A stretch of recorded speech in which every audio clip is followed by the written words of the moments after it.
E aí, meu povo, tudo bem com vocês? Vamos para mais uma aula?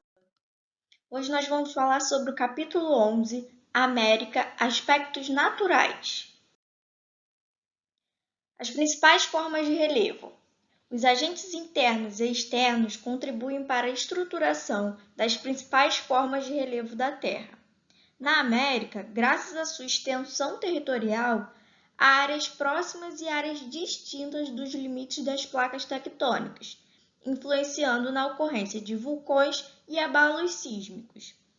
Praticamente toda a parte ocidental americana está sujeita aos efeitos do tectonismo decorrentes dos limites de placas, que também impactam fortemente as formas de relevo. O relevo da América do Norte, os Estados Unidos e Canadá. Podemos dividir o relevo dos Estados Unidos e Canadá em três grandes perfis. A oeste conta com grandes cadeias montanhosas ou dobramentos modernos, destacando-se as montanhas rochosas, além de uma instabilidade geológica na costa e no Alasca. Ao centro, planícies e poucas depressões cobrem um extenso conjunto de bacias sedimentares geologicamente estável.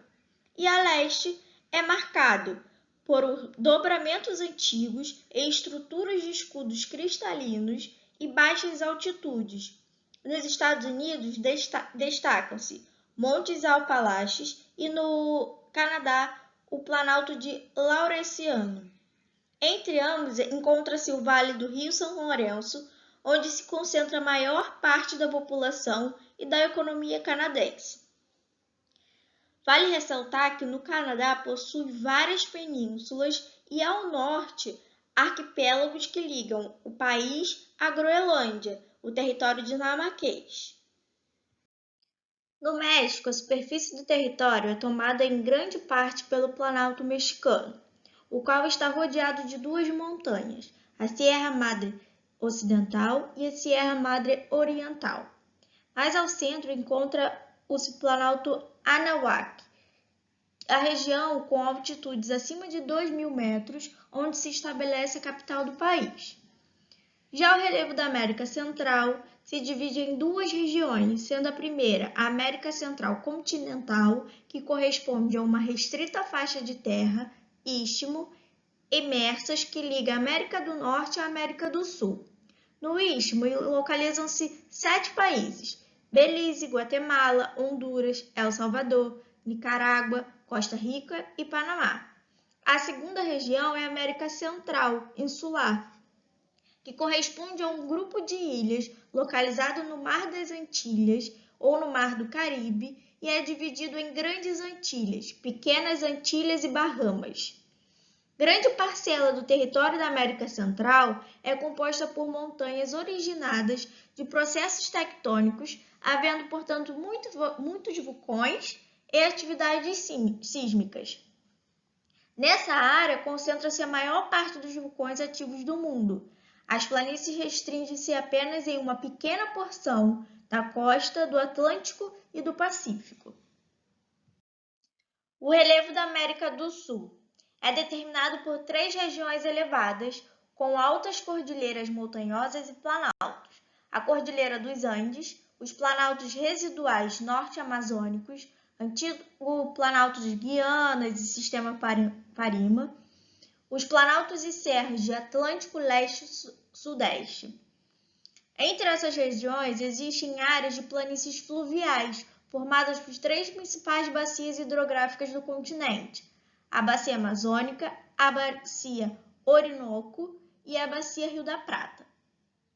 O litoral da América do Sul, em sua parte leste, é banhado pelo Oceano Atlântico e possui 16.000 quilômetros de extensão, apresentando baixos declives que correspondem a planícies litorâneas extensas e uma larga plataforma continental, que é o quê? Relevo submarino pouco profundo, localizado nas margens de um continente. Já a parte banhada pelo Oceano Pacífico possui 9.000 quilômetros e apresenta planícies litorâneas mais estreitas, havendo, portanto, costas altas com estreita plataforma continental. e grandes profundidades submarinas.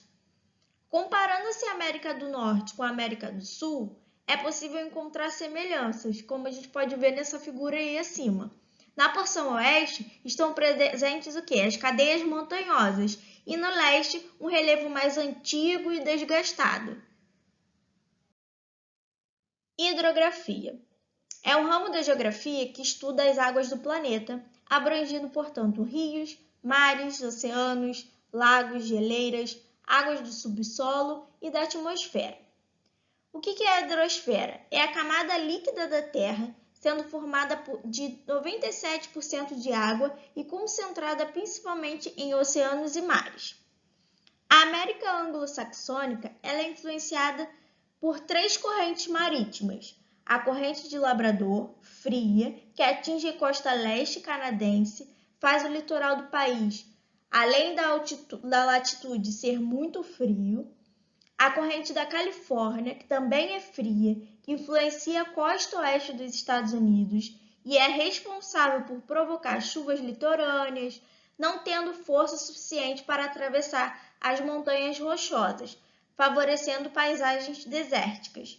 E a corrente do Golfo, que é uma corrente quente, que garante temperaturas mais elevadas na costa sudeste dos Estados Unidos, proporcionando um turismo ao longo do ano. A região dos Grandes Lagos, a nordeste dos Estados Unidos e sudeste do Canadá, favorece transporte hidroviário e é muito estratégia para este país no inverno, quando parte do seu litoral congela. A hidrografia da América Latina. Uma região é bastante úmida, possui na maior parte da sua extensão uma vasta rede hidrográfica. Ela destaca a América do Norte, o Rio Grande, separando os Estados Unidos do México, e na América Central, em Honduras, o Rio Patuca. Na América do Sul, em sua porção norte, merece destaque os rios Madalena, na Colômbia, o Orinoco, na Venezuela, que deságua no mar das Antilhas e banha uma importante área agropastoril no norte do continente. Além desses, outros rios importantes ganham projeção e sua parte central e meridional, como o colossal Amazônia, o Rio Paraná, Paraguai e Uruguai, que formam a Bacia Platina, desaguando no Oceano Atlântico. Já no México, a quantidade de rios ao longo do território é reduzida, devido aos planaltos, além dos climas áridos e semiáridos de grande parte do país. Dos rios existentes, o principal é o Rio Bravo, que deságua no Golfo do México na forma de um grande delta. Agora vamos falar sobre as paisagens climatobotânicas. A América se estende desde a região polar do norte até as proximidades do ciclo polar antártico, no extremo sul.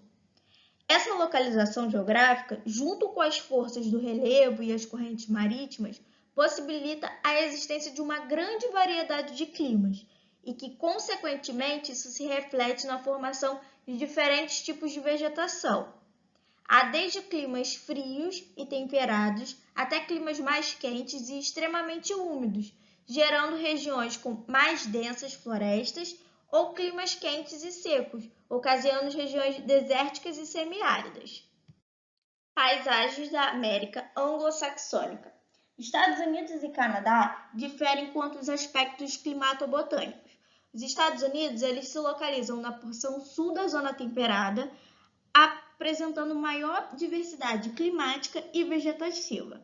Já o Canadá é menos diverso, já que se localiza mais ao norte, apresentando climas polares e comunicando-se com o Círculo Polar Ártico.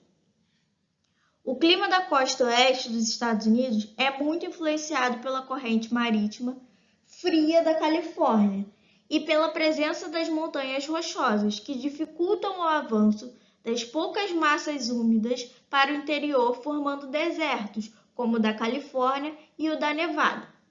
Na porção sudoeste do país, nota-se que o clima mediterrâneo é responsável por invernos chuvosos e verões secos, ao contrário dos climas convencionais.